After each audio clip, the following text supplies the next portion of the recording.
in addition to what Honorable Millie Odhiambo has just spoken about, who is the MP for Suba North, I want to add that the people of our region will not accept to be slaves in our own country. As it is now, we are slaves in our own country. The people of Uganda, the Uganda security comes not once, not twice, many times past the boundary of Kenya and Uganda, right inside Kenya, and terrorize, even at times take money from the fishermen from the Kenyan side.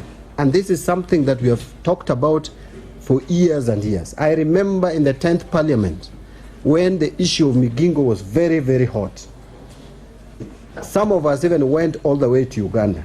I remember we went with the MP for Nyatike then. We went also with the Minister for Foreign Affairs then and International Relations, the Honorable Moses Wetangula. And we agreed that Kenya government and Uganda government were to contribute money which we approved in that parliament, to go and put clear boundary between Kenya and Uganda, so that this perennial and persistent fights over fishing territory becomes a thing of the past. The government has deliberately ignored the cries of the people who fish in the Lake Victoria. And Ugandan security comes all the way to Kenya. They do not only come to Migingo, to occupy Migingo Island, or even Remba Island, or even other islands like Ringiti. They even come to island like Kiwa, which is just right inside Kenya. And that is in my constituency. So what we are telling the government is this: we know you hate the people of Nyanza so much, but this is about the territorial boundary of Kenya. It is about the integrity of the country called Kenya. The president, Uhuru Kenyatta, who purports to be president, the one thing that he swore to do was to protect our territorial integrity. And as we speak, he has done nothing for the 4.5 years that he has been the president. Before even we start talking about self-determination, etc., we are still in the country called Kenya. We are still in one united nation called Kenya. I want to speak to our security forces and speak directly to Inspector General Boynet, who is responsible for internal security, because this is not even a matter of international security. This is not a matter of defense on our country. This is about some people coming inside Kenya. It is about internal security of our country. We don't even want to call them security forces from Uganda, because we don't know. We don't know whether they are thugs, which has no connection with the government of Uganda. So what we expect Inspector General, whom we put his office as an independent office in the Constitution, taking instruction from no one but himself, must come out clearly and defend the people of Kenya from unnecessary attacks, from frustrations that is ongoing. And we are not going to allow this to continue further, lest we are told where we belong. If we don't belong to this country, we should be told that you don't belong to Kenya, so that we find where we belong. But if we are still part and parcel of the Kenyan nation, we must be treated as such. Inspector General of Police sent so many police officers to Nyanza in the eve of the so-called October 26th election, with machines, with vehicles, with a lot of things. Why can't we deploy that kind of force to protect the people of Kenya, when we deploy them to protect ballot boxes, which were meant to conduct an illegal exercise? Why don't we use the same force and power, the resources that we are wasting, that we wasted in Kisumu, in Migori, in Busia, and many other places in this country on 25th, 26th, and 27th, and even after 26th? Why can't we deploy the same resources? All of us are taxpayers. We should not be treated as refugees in this country. We are taxpayers, and that is why you see Kenyans are now debating even seceding, Because when you have a system, a government that does not regard you, that does not treat you as if you belong to this country, then the next question you ask, then why do I continue to pay taxes in this country? Why should our people continue paying taxes when their taxes cannot shield them and protect them from people who come to terrorize them? It is not civilized. Let me tell Boynet, because he's a person whom I know we respect his office still. Even if I don't respect him as a person, but I respect that office, the office of the Inspector General, and he still occupies it. So let him act, and act now.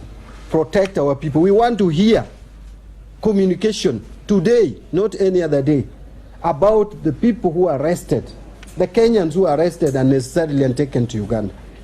And we want to hear today, and not even tomorrow, what is going to be done so that we don't see recurrence of this. Because it has become, today they are arrested, we talk the way we are talking, then they pay, our people are forced to pay some money, they come back, then after 1 or 2 months, they are again arrested. We don't want to see the recurrence of this thing. Thank you very much. I know there are some of my colleagues. The MP for Nyatike is here, and we'll also have maybe 2 more MPs to make their contribution. Thank you.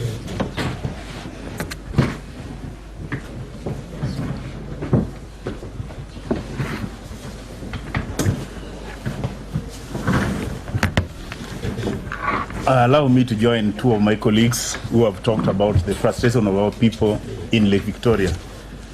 My constituency, that's Nyatike, is bordering Tanzania and Uganda. We border Tanzania both at the lake and land, and Uganda in the lake. Why are we not complaining about Tanzania? Because Tanzania has not invaded our land.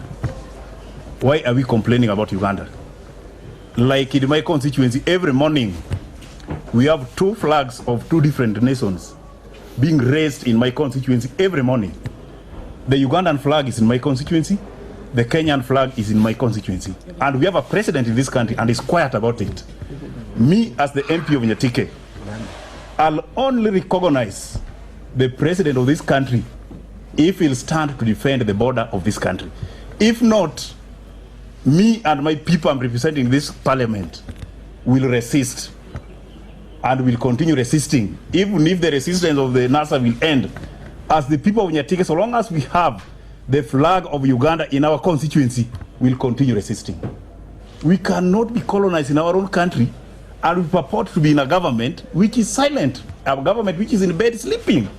We cannot. As we are talking today, when our fishermen are arrested in the lake, they are forced to eat raw fish in a country like Kenya, where some of us, our fee were paid using that kind of business. Now, if we are stopped from doing that business, what are we going to do immediately? I want categorically say here today, if the government is tired of Nyanza, we are ready to go alone. We cannot force ourselves in a barricade which is not working. Let them declare. We have to redefine our relations with this government. But we are not going to force ourselves in a relationship where we are not benefiting. We are only being milked dry. We are Kenyans and we have a right to get our rightful share in this government. We are not pleading for it. We are demanding. Thank you. I think we take the last. Thank you very much. May I also add my voice to the colleagues who have just spoken. As the women representative of Migori County, which is largely bordering this lake. It is a pity that we keep repeating and we've kept hearing the same cry in every other parliament that comes to be in Kenya. I would like to strongly condemn what our fishermen are going through in that lake as inhuman, demeaning, and that kind of banditry or unacceptable behavior of the said Ugandan government is not accepted.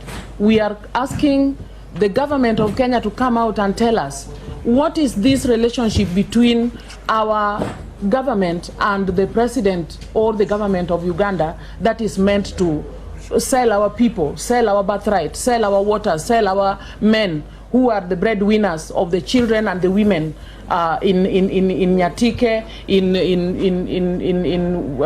Mbita, and all these other places. We are saying today that we don't just want to hear what our Inspector General is saying. We want to see action taken. We want these people back. We want our borders safe.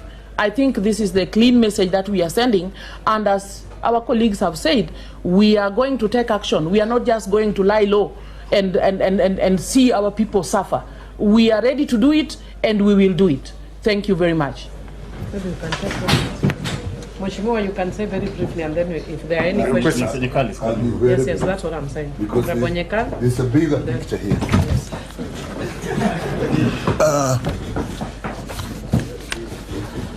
As a member of parliament for Seme, where we also have islands, we actually have 3 islands, we are concerned because if we see the movement of Uganda from Migingo, now it is in Remba, we don't see where this is ending, because the next time it will actually be the Rusinga Island itself, Mufangano Island itself, and for people to understand that there is actually a deliberate neglect of the borders around the lake. It would be equivalent to if you had people Uganda coming to Bumala in Western. That is what would be the equivalent of what is happening in the lake. It would be equivalent like if you had people coming from Tanzania to Taveta and arresting people in Taveta and going back with them to Tanzania and nothing is done. It will be equivalent to people coming from Ethiopia and coming to Moyale and beyond and arresting Kenyans and going back and nothing is being done. It would be equivalent to people coming from South Sudan and to Lokichogyo, Kakuma and Lodwa and arresting people and going back and nothing is done. Do you really expect that if people in those areas were actually arrested, nothing would be done? You would probably see the whole Kenya Defense Forces being moved. Why is it that when it is happening in Nyanza, in these islands, nothing is being done? We started with Migingo, nothing happened.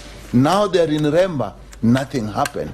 And now I'm being told that Rusinga has been affected, nothing has happened. The next will be actually the bigger islands. So there is deliberate neglect of the lake borders, and I've given you what it would be equivalent to if it was on land. Ask yourself, would we allow it if people were arrested in Moyale, Lokichogyo, Kakuma, Taveta and Bumala and nothing was done by the government of Kenya? If the answer to that is no, then ask yourself, why is nothing happening in the island in Nyanza?